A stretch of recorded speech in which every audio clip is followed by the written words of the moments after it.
Muito bom dia a você que nos acompanha aqui no Infomoney TV. Eu sou Marcos Mortari, editor de política do Infomoney, e hoje tenho o prazer de receber aqui Bernard Api, o economista diretor do CECIF, que é o Centro de Cidadania Fiscal, que é um think tank autor de um dos projetos sobre reforma tributária em discussão no Congresso Nacional. O texto foi assinado pelo deputado Baleia Rossi, do MDB de São Paulo, e tem a relatoria de Aguinaldo Ribeiro, do PP da Paraíba.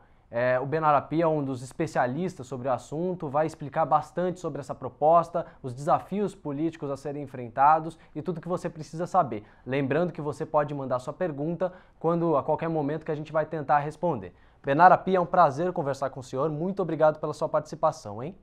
Obrigado, Marcos, pelo convite. Bernard, nas últimas décadas a gente viu várias tentativas de se modificar esse sistema tributário brasileiro. A gente tem um consenso aí entre os especialistas de que não é um sistema adequado que a gente tem, ele é muito regressivo, ele é complexo, ele tributa várias vezes, encadeia as mesmas coisas, enfim. Por que a gente não conseguiu mudar até hoje? Quais são os gargalos, quais são os desafios de se mudar um sistema tributário como este? E por que você acha que agora tem um cenário, uma janela de oportunidade para fazer as modificações necessárias? Eu acho que tem dois motivos. Tem um motivo que é o mais importante, que é político. Eu acho que tem uma conjunção de fatores políticos que ajuda a aprovação da reforma tributária. Um é um Congresso claramente reformista, que assumiu a reforma tributária como uma das suas prioridades. O segundo é que uma das maiores dificuldades para fazer a reforma tributária, principalmente no caso do ICMS, que é o pior imposto do Brasil, no passado foi a posição dos governadores e dos estados. Hoje nós temos os 27 secretários estaduais de Fazenda, ou seja, todos os estados, apoiando uma reforma que acaba com o ICMS e substitui por um imposto sobre bens e serviços de base ampla, sem benefícios fiscais, cobrado no destino, que é uma reversão completa da forma como é feito o sistema tributário brasileiro. Eu acho que mesmo do ponto de vista empresarial, quanto mais passa o tempo, mais os empresários brasileiros percebem que o nosso sistema tributário está impedindo o Brasil de crescer.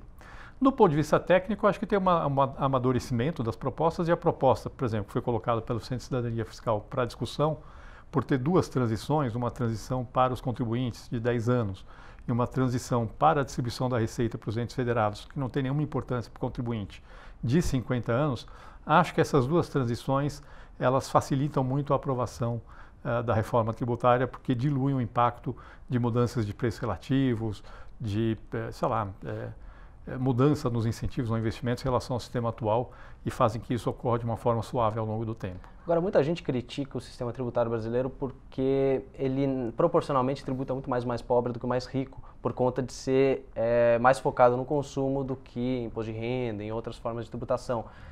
Por que começar a discussão de uma reforma tributária focada na questão dos impostos sobre consumo, no caso da PEC 45, que funde tudo em um imposto só, 5 impostos entre 3 federais, 1 estadual e 1 municipal? Bom, na verdade a gente tem 4 principais categorias de tributos, que são consumo, ou tributo sobre bens e serviços, renda, folha de salários e tributo sobre propriedade. Eu acho que no Brasil a agenda deveria envolver todas as 4 categorias de tributos, principalmente as 3 primeiras, que são as mais relevantes em termos de arrecadação. A razão para começar pela tributação do consumo, acho que tem duas. Uma é porque eu acho que essa é a discussão que está mais madura, porque ela já vem há décadas no Brasil e ela foi amadurecendo ao longo desse tempo. O segundo é que, do ponto de vista de impacto sobre o potencial de crescimento do país, é claramente a mais importante. Nós estamos falando, no caso da proposta de reforma que está na Câmara, a PEC 45, se ela for aprovada, num aumento do PIB potencial que pode superar 20 pontos percentuais em 15 anos. É um impacto extremamente poderoso, não é todo de curto prazo, preciso entender isso. O impacto de curto prazo é mais via expectativas, via melhoria de ambiente de negócios, mas no longo prazo é um impacto que é enorme, realmente muito grande. Então, do ponto de competitividade, contencioso menos, como que funciona? Na verdade, são vários motivos. Alguns são mais aparentes, outros menos. Os motivos mais aparentes são a redução do custo burocrático de pagar imposto, que no Brasil é o mais alto do mundo, segundo o Banco Mundial, a redução do contencioso tributário, que é resultado da complexidade do sistema atual, que provavelmente no Brasil também é o mais alto do mundo. Nós estamos falando aqui em 5 trilhões de reais em matéria em litígio tributário no Brasil, na esfera federal, estadual, municipal, contando o litígio administrativo, o que está na dívida ativa e o que está no judiciário, sem estar na dívida ativa. Tudo bem, deve ser uns 2 trilhões, 2 trilhões e meio, que são créditos podres, mas ainda sobram 2,5 trilhões, 3 trilhões de reais que são, de fato, litígio tributário. Perto de 40% do PIB brasileiro em litígio tributário. Isso reduz muito ao longo do tempo, não é tudo de imediato, mas reduz. Existe o fato de que o sistema tributário atual onera investimento, o que reduz a taxa de investimento do país e prejudica o crescimento. O sistema tributário atual prejudica as exportações e isso acaba tendo uma consequência negativa para o crescimento do país. E o principal motivo, na verdade, não é nenhum desses. O principal motivo é que o sistema tributário atual faz a economia brasileira se organizar de forma extremamente ineficiente. Toda a estrutura produtiva do Brasil está distorcida por causa do sistema tributário e essa distorção acaba reduzindo muito a produtividade. Deixa eu dar um exemplo só para as pessoas entenderem. Quer dizer, hoje você monta o seu centro de distribuição não onde reduz o custo de logística, onde você tem o melhor benefício tributário aumentando o custo de logística. Do ponto de vista da empresa faz sentido, do ponto de vista do país não faz sentido, porque você está usando mais trabalho e mais capital para fazer a mesma atividade que é distribuir uma mercadoria para o consumidor final. Se você simplesmente eliminasse os benefícios fiscais no sistema atual, você teria uma redução do custo de logística, mas você teria um aumento da carga tributária. Na PEC 45, você elimina essas distorções, ou seja, a empresa vai montar o seu centro de distribuição no lugar onde ela minimiza o custo de logística, mas você não aumenta a carga tributária. Então você tem o efeito positivo de redução de ineficiência e redução de custo, e você não tem o efeito negativo de aumento de carga tributária, porque a PEC 45 ela elimina os tributos atuais e substitui por um novo imposto, mantendo a carga tributária. Então esse exemplo é um exemplo, assim, poderia passar aqui 5 horas falando para você de distorções desse tipo que acabam prejudicando a produtividade do Brasil e, portanto, prejudicando o crescimento do país no longo prazo. Agora, Pi, essa discussão a gente viu desde o início uma disputa entre as duas casas, né? O Senado com a PEC 110, de autoria do ex-deputado Luiz Carlos Rauli, e a Câmara dos Deputados com a proposta do CECIF, né? O que está assinada pelo Baleia Rossi, PEC 45. As duas têm algumas similaridades, muitas similaridades, mas, bom, a PEC 45 tem 5 impostos, a PEC 110 tem 9 impostos, se eu não me engano. Além de algumas questões técnicas mesmo que mudam, né, com relação aos estados e municípios, a alíquota, enfim. Queria que o senhor detalhasse um pouquinho as diferenças entre os dois, o que você acha que daria para ser feito para se achar um ponto em comum, que é o que se objetiva com essa comissão mista que está para ser instalada no Congresso Nacional. Eu acho que tem questões de diferenças que são questões de escopo. Eu acho que isso, a PEC do Senado tem um escopo maior, a da Câmara um escopo um pouco menor. Ela alcança alguns tributos patrimoniais, por exemplo, ela propõe tributar IPVA sobre lancha, jato, que não tem na PEC da Câmara. Tem esse escopo maior de tributos que são incluídos no IBS, no IVA, que é uma decisão, porque quanto mais tributos você jogar para dentro, mais alta vai ter que ser a alíquota do imposto. Mas essa é uma decisão que vai ter que ser tomada. Tem diferenças de prazos de transição. E tem diferenças do ponto de vista principalmente federativo. A PEC do Senado ela tem várias alíquotas, mas elas são fixas no Brasil inteiro, isso não dá autonomia nenhuma para os entes da federação. Na PEC da Câmara é uma alíquota uniforme para todos os bens e serviços, mas os entes da federação têm autonomia de mudar a sua alíquota.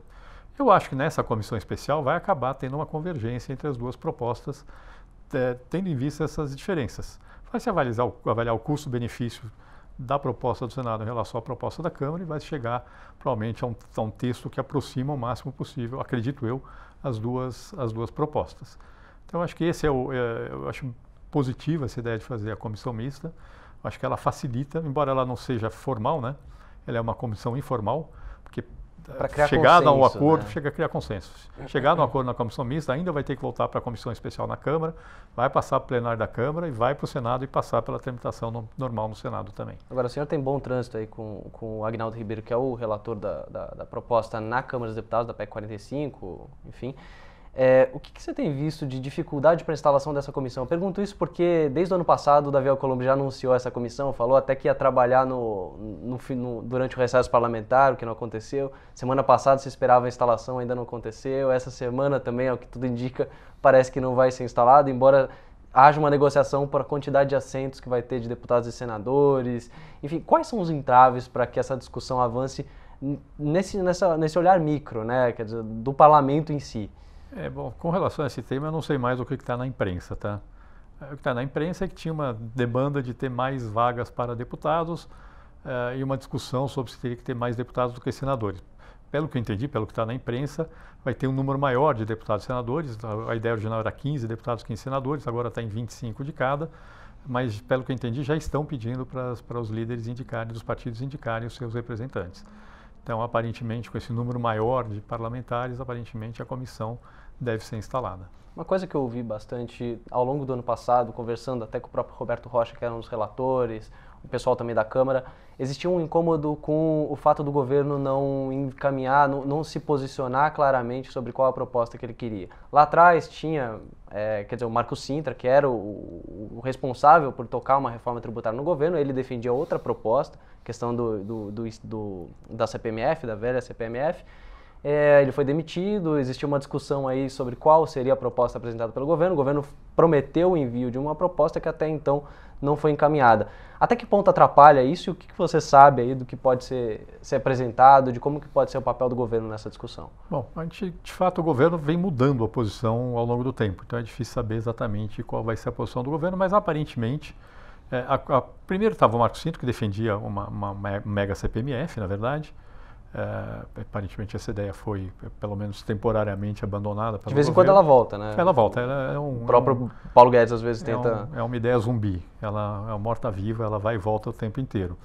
Mas agora, há pouco tempo, tinha ideia divulgada pelo secretário da Receita, o Tossi, pela Vanessa Canado, de fazer um IVA federal, só para o lugar do PIS/COFINS.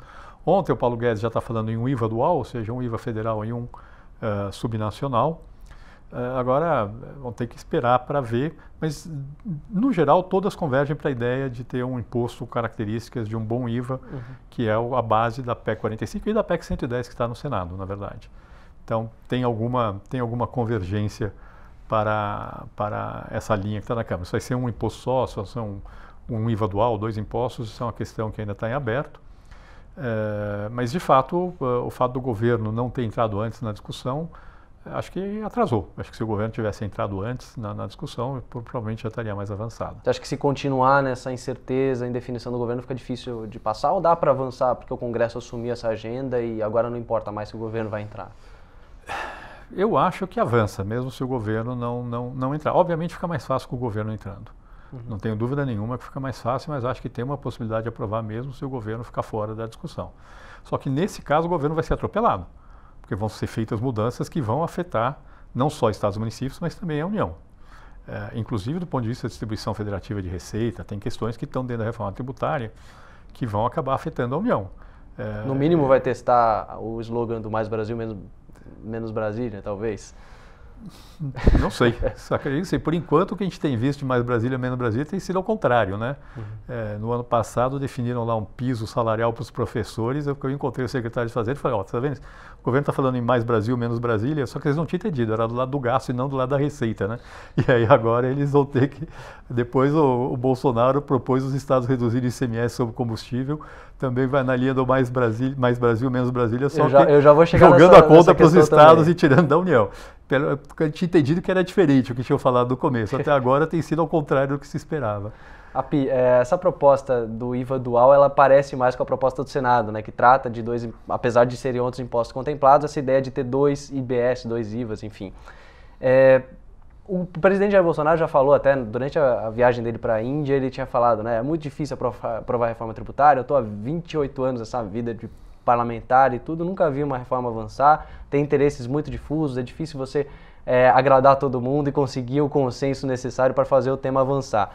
Aí, nesse mesmo escopo, o governo já deu algumas sinalizações de, olha, eu estou interessado na parte federal, né, nos impostos federais ter a unificação. A parte dos estados e municípios, eles que tentem construir um consenso, se houver consenso, eles que façam, mas a responsabilidade do governo seria os impostos federais. Como que isso modificaria a proposta do CECIF e se vocês já têm alguma estimativa de impacto, de cálculo, de como que isso mexeria nas alíquotas, enfim, o que isso mudaria na prática? A grande questão é que tem um ambiente político para fazer uma reforma que alcance estados e municípios. Volto a falar, 27 secretários de Fazenda apoiando uma reforma que acaba com o ICMS, coisa que nunca aconteceu no Brasil desde 88, desde a Constituição de 88. É muito estranho você perder uma oportunidade como essa dizendo que é difícil incluir estados na reforma, quando os estados estão querendo entrar na reforma, explicitamente. porque eles mesmos, os próprios estados, perceberam que a guerra fiscal não está adiantando mais como para eles, só virou um jogo de perde-perde. Deixou de ser um jogo de que eles conseguem alguma coisa, no agregado todos estão perdendo. Então, é um pouco estranha essa posição de dizer que vai ser só federal. Tem um segundo problema, que é o problema do que você vai conseguir mudar no Brasil com uma reforma que trata só de tributos federais. Vamos dizer que o problema do sistema tributário brasileiro seja de tamanho de 100. Se você aprovasse a PEC 45 como ela está hoje, você ia reduzir para um problema de tamanho de 5, vamos dizer assim. Se você resolver só o problema de PIS/COFINS, você vai resolver uns 10%, vai ficar com um problema de tamanho de 90%. Vale a pena todo o custo político, porque vai entrar tem um desgaste enorme, mesmo uma reforma só do PIS/COFINS, tem um custo político. Vale a pena incorrer esse custo político para resolver só 10% do problema, quando existe ambiente para resolver, vamos dizer, 95% do problema? Mas até que ponto vai essa boa vontade dos estados? Eu sei, assinaram um documento, também discutem a questão, primeiro, dos benefícios dos investimentos regionais, né, daquela questão também de desigualdade regional, enfim. Mas a gente também vê alguns estados pouco preocupados com o que pode acontecer depois da transição, né? São Paulo é um dos estados que mais perderia em termos de arrecadação, né? Tinha até uma conta do IPEA, se eu não me engano, né, que falava de 21 bilhões de arrecadação perdidos com a transição, depois da transição, com a mudança do sistema. Como que está, de fato, essa questão dos estados? Até que ponto dá para acreditar nessa boa vontade dos governadores assinando um documento, uma carta de Eu acho que é para valer. Eu acho que não é pro forma, não. Aí dizem que São Paulo perde receita. A nossa estimativa é menos do que esses 21 bilhões. Sim, perde alguma receita, mas ganha enormemente com o aumento do potencial de crescimento do país, ganha enormemente com o fim da guerra fiscal, tá certo? A argumentação do Meirelles é essa. E a argumentação do Meirelles é essa. E o Meirelles tem apoiado a proposta de reforma, claramente. Então, eu acho que existe sim, do ponto de vista dos estados, um ambiente favorável para avançar com a reforma tributária, sim. Como eu falei, é uma mudança. Há alguns anos atrás não era esse o cenário, hoje é. E essa é uma oportunidade, volto a falar, uma oportunidade que seria, para mim, um grande erro de ser perdida, tá certo? Mas eu acho que sim, acho que não é para inglês ver, não. Acho que é realmente para valer o apoio dos estados para a reforma tributária. Tem uma discussão específica, que é os estados mais pobres falam, olha, tudo bem, eu vou perder a possibilidade de benefício fiscal, então tem uma demanda por um fundo de desenvolvimento regional. Mas isso estava desde o começo colocado como sendo, seria parte da reforma. A própria Zona Franca de Manaus também colocado por Amazonas especificamente. Tem a questão da Zona Franca, que também talvez exija um tratamento diferenciado, mas essas são as questões para resolver a questão estadual. Tem alguma preocupação dos grandes municípios com relação ao impacto da reforma, porque de fato eles são mais afetados pela mudança da tributação para o destino, mas aí é uma discussão de como fazer um modelo de compensação de perdas que eu acho que dá para equacionar essa questão dos grandes municípios também. Então acho que do ponto de vista federativo, a chance hoje de conseguir aprovar uma reforma tributária é bastante grande, bastante grande. Tem questões setoriais que vão aparecer. Eu acho que essas são aquelas que vão dar são aquelas que vão exigir maior trabalho para poder viabilizar a aprovação, mais até do que as federativas. O senhor disse como a questão do setor de serviços que está preocupado com a perda de benefício fiscal. Por exemplo, setor de serviço, é um exemplo, a questão do setor de serviço. E aí entra uma discussão sobre a questão da folha de pagamentos, né, que era uma compensação que o governo estava pensando em fazer também por conta dessa perda para esse setor e outros setores, enfim. O governo tentava costurar alguma forma de uma nova CPMF combinada a essa nova forma de tributação para compensar apenas essa questão da folha de pagamentos. Como que o senhor vê, primeiro, essa questão da necessidade de desoneração ou não, se ela é eficaz, se é uma política pública que vale a pena você investir, e dois, como viabilizar isso se não com uma nova CPMF, se há outros mecanismos para fazer isso, se for necessário. Tá, eu acho que sim, a mudança na tributação da folha é importante, no caso do Brasil, mas não uma desoneração linear da folha como o governo tem proposto. Eu acho que uma boa mudança da folha ela é focalizada. Você tem que tirar as contribuições de folha que não geram benefício. O bom modelo de tributação da folha é um em que você cria uma relação unívoca entre tributação e benefício. Então, você paga sobre a folha e você está financiando o benefício. Se você pagar R$1 a mais, você está pagando um benefício maior do que se você não pagasse esse R$1 a mais. Esse é o bom desenho de tributação da folha. E para fazer isso, você tem problemas em 3 áreas, que são contribuições que não têm nada a ver com benefícios que incidem sobre a folha, Sistema S, Salário e Educação, por exemplo. a contribuição da folha acima do teto do salário de contribuição das empresas, porque é um custo do trabalho que não gera benefício, e aliás, uma das principais causas para a pejotização que a gente tem hoje no Brasil, e, por incrível que pareça, a contribuição sobre o primeiro salário mínimo. Porque, de fato, a relação custo-benefício para quem ganha um salário mínimo é pequena, porque se você não contribuir, você tem um benefício assistencial que é recebido na mesma idade, cujo valor é igual ao do benefício previdenciário, que é de um salário mínimo. Então, aqui você tem essas três... continuada. O benefício de prestação continuada ou até a aposentadoria rural, né?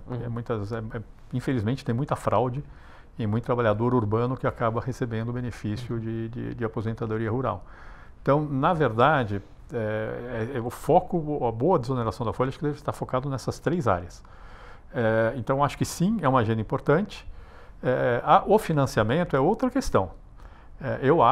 Eu pessoalmente acho que existe sim uma possibilidade, por exemplo, financiamento ser feito via mudança do imposto de renda, mas essa é uma questão que tem que ser colocada, talvez não esteja totalmente madura ainda no Brasil, mas não precisa de uma CPMF para financiar a desoneração da folha. Mesmo que seja pequena, você acha que o custo de uma CPMF, o custo econômico e político de uma CPMF seria muito ruim para o benefício que ela poderia causar?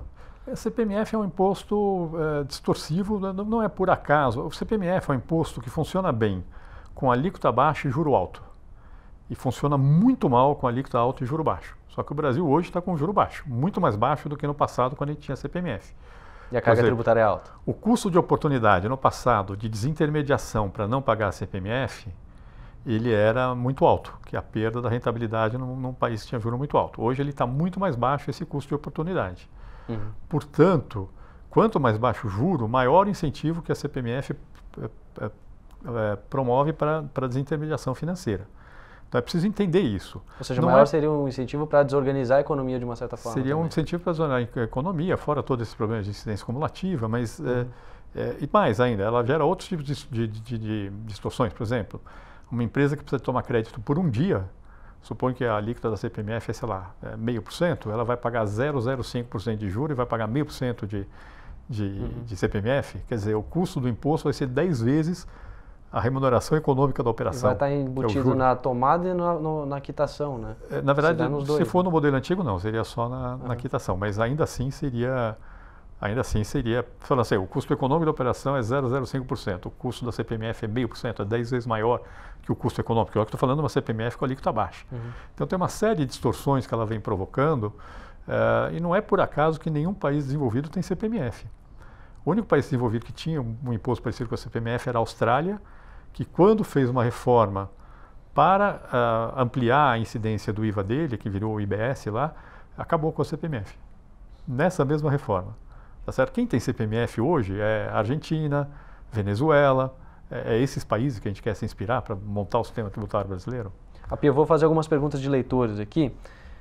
Teve uma pergunta aqui sobre a proposta do governo, acho que a gente já falou um pouco, né, de geração de consenso. Os FIIs serão tributados? Uma pergunta aqui também. E aí eu aproveito para fazer perguntas sobre investimentos de um modo geral, né, os fundos imobiliários, mas também LCI, LCA, que chegou a se discutir, dividendos, enfim, como que está essa discussão sobre investimentos? Eu acho que a discussão de tributação da renda está muito verde ainda. Realmente está muito verde. Então, não sei o que vai sair, o que vai acabar saindo dessa mudança. Não sei se tem condição de fazer conjuntamente com a discussão da tributação do consumo agora, porque eu acho que está pouco madura essa discussão. Tem muitas ideias do que precisa ser feito, mas tem uma coisa muito importante no sistema tributário. Quando você fizer uma mudança, faça muito bem feita.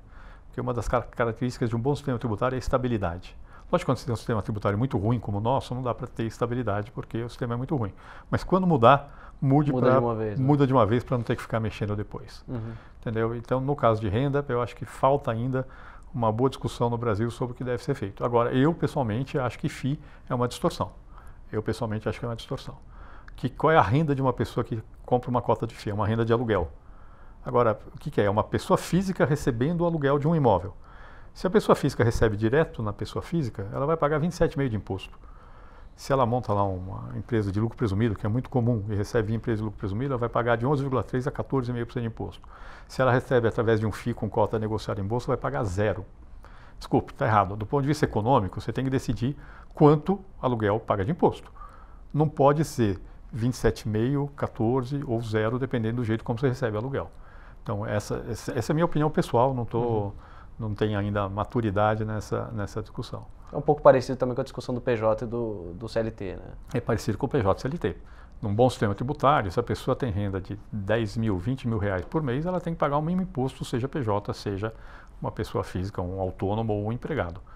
Esse é o bom sistema tributário. O sistema tributário não pode favorecer uma forma de organização em detrimento de outra. Até isso é ruim do ponto de vista distributivo e é ruim do ponto de vista de eficiência econômica. Porque às vezes seria mais eficiente eu ter uma empresa com empregado do que ter um monte de PJ atuando autonomamente. Seria mais eficiente, produziria mais. Só que no Brasil me empurra a ter um monte de PJ por razões tributárias. Então, para economizar imposto, eu me organizo de uma forma que pode ser menos eficiente e reduz o potencial de crescimento do país. As pessoas precisam entender isso. Assim, quando fala o PIB industrial no Brasil está caindo, sim. O valor agregado na indústria no Brasil é muito mais tributado que o valor agregado em serviço, por exemplo. E isso é um sistema que induz você a agregar valor num setor que pode ser menos eficiente que o outro. O sistema tributário não deveria distorcer esse tipo de alocação. Não deveria. O sistema tributário, o bom sistema tributário é neutro, ele não distorce a forma como a economia se organiza. Então, acho que tem muita discussão que a gente precisa fazer ainda no Brasil para as pessoas entenderem o que é um bom sistema tributário. Ele tem que ser isonômico, situações equivalentes pagam a mesma imposto, ele tem que ser neutro, ele não deve distorcer a forma como a economia é organizada. A Tatiana Salles está perguntando aqui se pode securitizar os créditos de ICMS e IPI na transição, e ela não está falando de simples cessão, mas de um título com características próprias. Isso é um ponto que está em discussão. A proposta original do CECIF, a nossa proposta era que, sim, na transição, os créditos acumulados dos tributos atuais, que é um exportador que tem saldo credor de ICMS ou de PIS/COFINS, a ideia é que eles fossem securitizados, ou seja, substituídos por títulos da dívida pública com prazo longo, com carência, no caso seriam ou títulos federais ou estaduais com garantia da União, mas que seriam líquidos. Você teria um mercado para negociar esses títulos de imediato. Então você pega um ativo totalmente líquido que você tem hoje, porque você tem um saldo credor acumulado que você não tem a menor ideia de quando você vai conseguir recuperar, e passa a ter um ativo líquido que você realiza ou não realiza na hora que você quiser, com juros de mercado. Tem uma outra questão também que envolve a CSLL, que é um imposto também que foi elevado durante a reforma da Previdência de 15 para 20 no caso dos bancos, e existe um questionamento sobre como que fica a CSLL com essa reforma, se muda alguma coisa, se tende a ficar a mesma coisa. Na proposta do Senado tem a proposta de unificar imposto de renda pessoa jurídica e CSLL, na da Câmara não. Agora precisa tomar cuidado com essa proposta, porque eu acho que se essa mudança vier no bojo de uma reforma ampla da tributação da renda, até pode ser. Mas se você simplesmente mantivesse o sistema atual e unificasse CSLL e imposto de renda de pessoa jurídica, ia aparecer essa discussão de diferenças de alíquotas, e talvez as pessoas tivessem uma pressão para levar a diferença de alíquota para dentro do imposto de renda. E tem um segundo problema, que tem muito mais benefício fiscal no RPJ do que na CSLL. Então, na hora que você unifica os dois no imposto de renda, porque é o normal que se faça, você aumenta a quantidade de benefício fiscal que tem no Brasil, que é a contramão do que a gente está querendo fazer no país. Então, precisa tomar um pouco de cuidado com essa discussão de como ela é feita. Se essa fusão for feita no âmbito de uma reforma mais ampla do imposto de renda, pode fazer sentido. Mantendo o sistema como está, para mim, não faz sentido. Tem uma pergunta aqui do José Marcelino, se a tributação dos Estados Unidos seria inviável para o Brasil. Eu aproveito para pegar carona para usar quais são os modelos internacionais que estão em discussão nessas propostas em debate no Congresso. Bom, eu não sei muito bem o que ele está falando de modelo dos Estados Unidos. Se for tributação do consumo, que é o Sales Tax, que é tributação só na venda do consumidor final, infelizmente não dá para adotar no Brasil. Por vários motivos. Primeiro, porque se você tributa só na venda para o consumidor final, você joga todo o risco para o varejo, onde a taxa de sonegação é muito maior que ao longo da cadeia de produção e comercialização, que é na indústria, no atacado, e portanto você dificilmente vai conseguir arrecadar. O Sales Tax funciona bem num país que tem alíquotas baixas e pouca sonegação no varejo, e certamente não vai funcionar num país com alíquota alta e bastante sonegação no varejo, como é o caso brasileiro. E, aliás, mesmo do ponto de vista conceitual, tem consenso no mundo de que o IVA é um modelo superior ao Sales Tax. Por N motivos que eu não vou explicar aqui por falta de tempo, mas tem um consenso de que o IVA é um modelo superior ao Sales Tax, é mais eficiente como instrumento de arrecadação. Então, com relação a isso, essa ideia acho que não está sendo considerada, não tem a menor chance de adotar isso no Brasil. Se for em termos de tributação da renda, aí nós tem essa discussão se o Brasil deve aproximar desse modelo que é da grande maioria dos países da OCDE, que é de tributar na empresa com alíquota menor e tributar a distribuição, que eu acho que é uma chance de avançar para essa linha, mas volto a falar, é um assunto que precisa ser discutido com bastante calma para não fazer besteira. Tem uma pergunta do Chico aqui de qual que é a proposta para imposto sobre... Aliás, do Plínio, que é qual a proposta sobre imposto de heranças. E o Chico também pergunta se o imposto regressivo vai mudar com a proposta. A gente tocou um pouquinho já nisso. Tá. Bom, vamos lá. Com relação ao imposto sobre heranças, hoje na proposta da Câmara não tem nada. Na proposta do Senado tem uma proposta de transferir a cobrança que hoje é estadual para a União, mas a receita seria toda dos municípios. Obviamente, na Constituição você não discute a alíquota, mas não sei se nessa mudança tem uma discussão se com essa mudança deveria vir aumento de alíquota ou não. Isso é o que está na proposta do Senado. Com relação à regressividade, eu acho que tem várias questões. Dentro da tributação do consumo, o modelo que está na PEC 45, ela reduz a regressividade. Porque hoje o que acontece? Hoje a tributação como proporção do consumo, ela é basicamente flat, entre família de baixa renda e alta renda. Por quê? Família de baixa renda paga menos imposto por causa da exoneração da cesta básica, que não é total, e família de alta renda paga menos imposto porque elas consomem mais serviços e serviços pagam menos imposto que mercadoria no Brasil. Então é mais ou menos flat. Na proposta PEC 45 você vai adotar uma alíquota uniforme para tudo, mas você vai devolver para as famílias mais pobres um imposto incidente sobre o seu consumo com um limite. Mas essa mudança, a calibragem é uma calibragem política, mas na proposta que nós fizemos, reduziria em 5 pontos percentuais a carga tributária para as famílias dos 10% mais pobres. E aí até produtos da cesta básica não? Sem desonerar a cesta básica. Em vez de desonerar a cesta básica, você cobra imposto sobre tudo igual, sobre inclusive tudo na cesta básica. Aí a família pobre vai lá e dá o seu CPF na hora que faz a compra e você devolve para ela no mês seguinte, via crédito no cartão dos programas sociais ou crédito em conta, se ela preferir, o imposto incidente no seu consumo com um limite. Tem que ter um limite, senão tem fraude. Dependendo de como se calibrar esse limite, você na prática consegue aumentar em até 5 pontos percentuais o poder de compra dos 10% mais pobres, ou mais até, depende, na proposta que nós fizemos, dá esse aumento.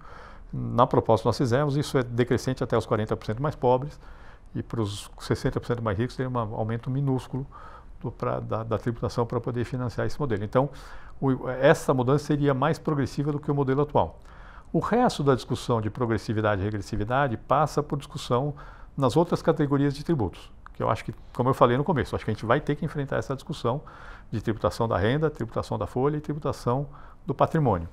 Eu acho que nessas 3 áreas tem mudanças importantes para fazer que tem um impacto muito forte sobre a progressividade do sistema tributário. O CECIF trabalha com propostas nesses outros campos? Não, por enquanto tem focado no consumo. A gente estamos discutindo. Nós temos uma proposta bem avançada na tributação da folha, que é mais ou menos na linha do que eu te expliquei aqui antes.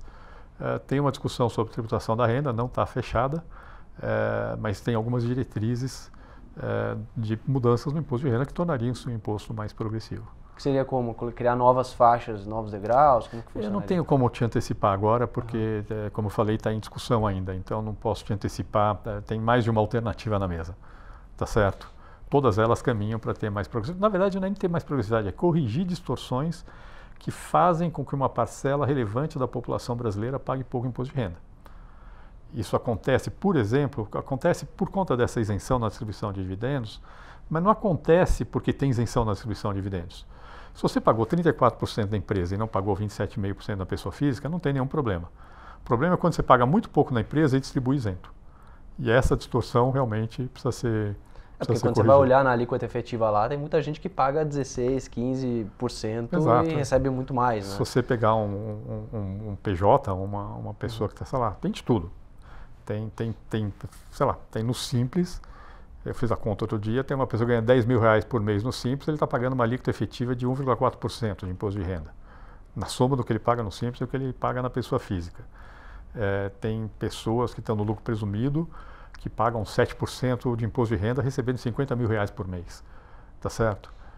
É óbvio que nós temos aí distorções que precisam ser corrigidas, quando um empregado formal que ganha mais de R$5.000 está pagando 27,5% na margem. Api, os defensores desse imposto sobre transações financeiras costumam criticar essa proposta, a PEC 45, por, em tese, não ter dificuldade de se tributar a nova economia, como se diz, né? Os novos serviços que são prestados, enfim. Como que o senhor defende essa crítica? Quais são os mecanismos que a PEC viabiliza para esse tipo de Na verdade, as pessoas que criticam não apresentam nenhuma solução. E segundo, do ponto de vista de tributação do consumo, a PEC 45 resolve o problema. O problema da tributação, por quê? Porque ela adota uma regra uniforme extremamente simples. Portanto, o consumo de qualquer intangível que você faça pela nova economia, você vai tributar com essa alíquota, que é uma alíquota padrão para todo mundo. A complexidade, então muitas vezes você está comprando, sei lá, um software pela internet, ou comprando uma coisa pela Amazon, pela Alibaba, pela internet, tá certo? A complexidade do sistema tributário brasileiro torna quase impossível esse vendedor que está no exterior cumprir com a obrigação do Brasil. Na hora que você fala o seguinte, você está vendendo para o Brasil, você tem que se registrar como contribuinte no Brasil, a alíquota é essa, é uma alíquota só, uniforme para o país inteiro, você vai pagar essa alíquota e vende para o Brasil. Se você não pagar essa alíquota, você não pode vender no Brasil. Então, na verdade, a simplificação que está na PEC 45 permite tributar a economia digital na tributação do consumo. A discussão que está tendo internacionalmente, o grosso da discussão da tributação da nova economia é na tributação da renda, é outra discussão. Aí sim tem problemas complexos que o mundo não conseguiu resolver ainda. Tá certo? Mas na tributação do consumo, com certeza, um imposto simples, como é o que está proposto na PEC 45, é infinitamente superior ao que nós temos hoje no sistema tributário brasileiro e vai permitir fazer essa tributação. Entrando nas últimas duas questões, uma é lembrando aquela questão dos combustíveis, que o presidente Jair Bolsonaro falou, prometeu que zeraria os impostos federais se os governadores fizessem o mesmo com o ICMS. A gente sabe que o ICMS sobre combustíveis em muitos estados é a maior fonte de renda ou uma das maiores fontes de receita.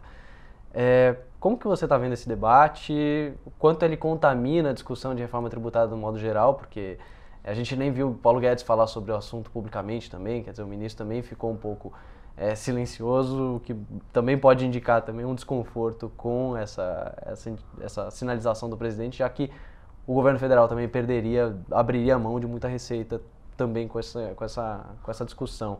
Existe algum caminho para alguma discussão possível sobre imposto sobre combustíveis? Sim, a PEC 45 a discussão da reforma tributária vai abrir uma oportunidade para discutir tributação em geral, inclusive sobre combustíveis. Eu, pessoalmente, acho que não faz sentido nenhum discutir uma tributação menor para combustível do que para outros bens e serviços.